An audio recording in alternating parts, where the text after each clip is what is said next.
let's do a quick recall of these policy basics. So first, a 2.0. That is the GPA you need to get back into good standing. That is our end game. We're in the end game now. So you want a cumulative GPA of a 2.0.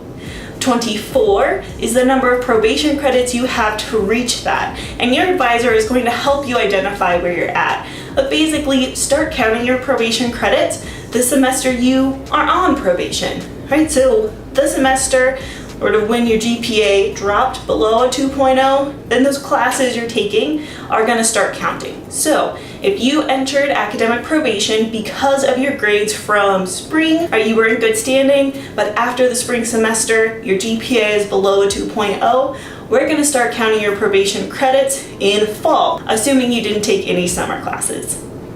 And last, a 1.0 is the lowest GPA you can have while on probation, otherwise you will be facing suspension. The top two takeaways from our policy basics is really just one, stay focused on your upcoming and your current semester to reach your target GPA. Your target GPA is something you and your advisor will work out to help you get closer to our end goal. We like to break a big goal into smaller pieces just to be a little less overwhelming and more manageable.